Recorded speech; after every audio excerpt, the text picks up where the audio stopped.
Welcome to agree warrior. आज हम जानेंगे पीएच, पोटेंशियल ऑफ हाइड्रोजन या पावर ऑफ हाइड्रोजन। आइए हम जानते हैं पीएच क्या है। What is a pH. इसको हम बहुत आसान भाषा में समझेंगे।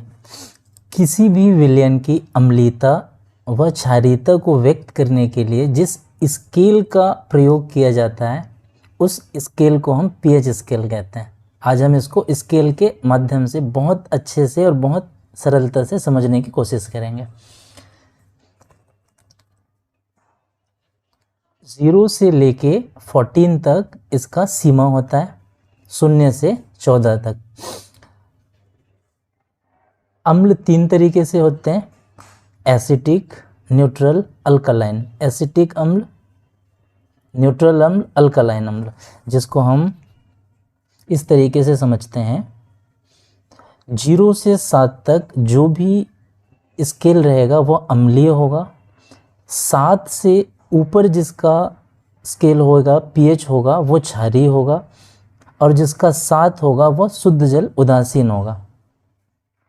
इसको और आसानी से हम ऐसे समझ सकते हैं, 0 से 7 तक जिस भी पदार्थ का पीएच होगा वह अम्लीय में आएगा, और 7 से अधिक ऊपर की तरफ जिस पदार्थ का पीएच होगा वह क्षारीय में आएगा, अल्कलाइन में आएगा, और जिसका 7 होगा वह शुद्ध होगा। या शुद्ध जल का कितना होगा पीएच? 7।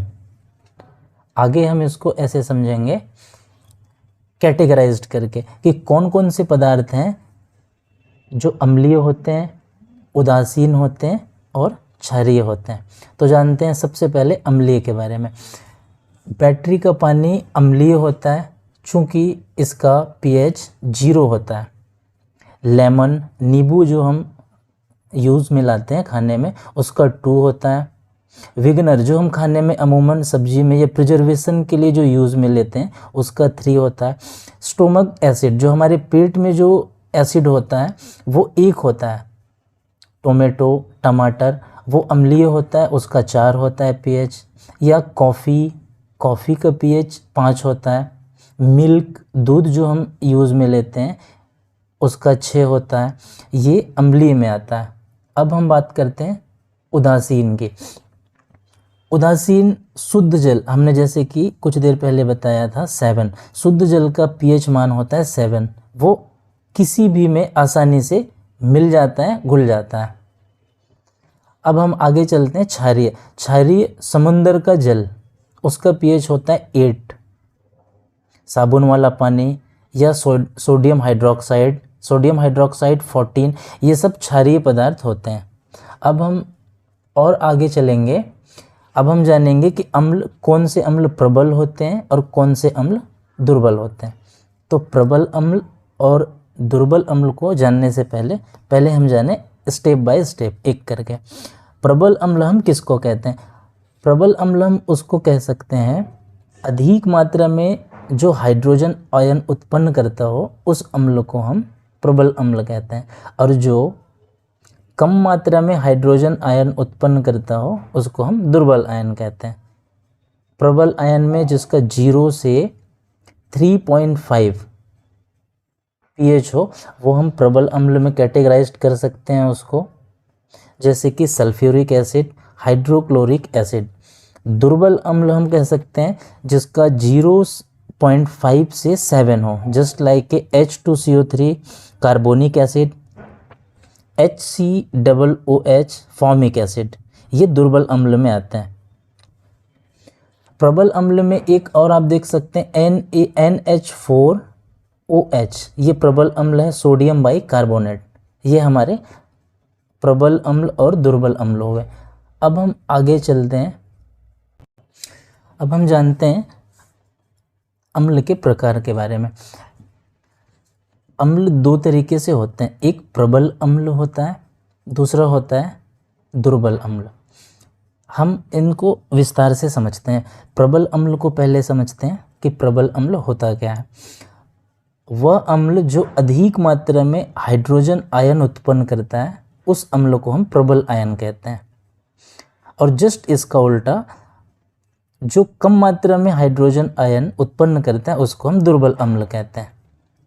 0 से 3.5, 0 से आप देख सकते हैं जैसे कि pH 0 से 3.5 प्रबल अम्ल में आता है। उसमें है sulphuric acid, sodium chloride acid. दूसरा हम समझते हैं दुर्बल अम्ल, उसमें देखिए H2CO3 carbonic acid, HCOOH formic acid, ये हमारे दुर्बल अम्ल हैं। फिर प्रबल अम्ल है, प्रबल अम्ल में आया हमारा सोडियम बाई कार्बोनेट। अब हम आगे चलते हैं, अब इसको विस्तार से समझने की कोशिश करते हैं। विभिन्न विलयन जिनका हम दैनिक जीवन में उपयोग करते हैं, जिनका pH नियत बना रहे, तो वे पदार्थ विलयन अपनी अपनी सामान्य क्रियाएं कर पाते हैं। दूसरे में आते हैं हम, pH में परिवर्तन होने के बाद रासायनिक गुणों में भी परिवर्तन होता है। मतलब अगर किसी भी पदार्थ के pH में चेंजेस आता है, अगर pH परिवर्तन होता है तो उसके केमिकली उसके जो गुण हैं उसमें भी चेंजेस आते हैं, उसमें भी परिवर्तन आता है। आगे चल के देखते हैं हम, पौधे और पशु pH के प्रति संवेदनशील होते हैं। पौधे पशु pH के प्रति संवेदनशील होते हैं। हमारा शरीर 7.0 से 7.8 pH के बीच कार्य करता है। नदी के जल का pH अम्लीय वर्षा के कारण घट जाता है। उर्वरकों के अत्यधिक प्रयोग से मृदा अम्लीय होती है, जो पौधे वृद्धि के लिए अच्छा नहीं है। पौधे की वृद्धि के अनुरूप बनाने के लिए इसमें उचित मात्रा में कुछ क्षारक जैसे क्विक लाइम चूना कैल्शियम ऑक्साइड अथवा बुझा चूना कैल्शियम हाइड्रोक्साइड मिला दिया जाता है, जो मृदा में उपस्थित अम्ल को उदासीन कर देते हैं। कारखानों से निकलने वाले वाहित जल में अनेक अम्ल होते हैं, जो नदी या झील में मिलकर उसे प्रदूषित करते हैं। हमारा उदर भोजन के कारण यह भोजन के लिए हाइड्रोक्लोरिक उत्पन्न करता है। अपच की स्थिति में अत्यधिक अम्ल उत्पन्न जैसे जलन का अनुभव होना, जिसके लिए प्रति अम्ल मिल्क ऑफ मैग्नीशिया का उपयोग किया जाता है। मुंह का pH 5.5 से कम होने पर दांतों का क्षय आरंभ हो जाता है, जो दांतों के इनेमल कैल्शियम फॉस्फेट को संचारित करता है। दंत मंजन क्षारीय होते हैं, जो हम टूथपेस्ट यूज़ में लाते हैं, जो इसे उदासीन बनाते हैं, मीन्स न्यूट्रल बनाते हैं। मधुमक्खी या चींटी के डंक में फॉर्मिक एसिड होता है, फॉर्मिक अम्ल होता है।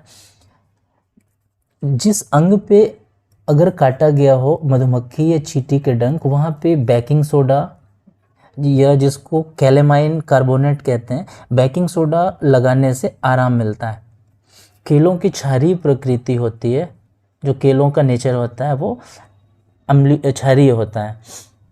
दूध की pH 6.7 होती है।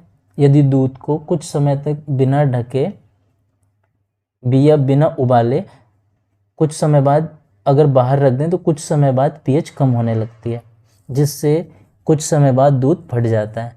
इसे स्थिर रखने के लिए सोडियम बाइकार्बोनेट मिलाया जाता है, जो बफर पदार्थ के रूप में कार्य करता है, जो कि विलयन की pH स्थिर बनाए रखते हैं। कोल्ड ड्रिंक में भी कार्बोनिक अम्ल पाया जाता है, जो pH को अम्लीय बनाए रखता है। Thank you.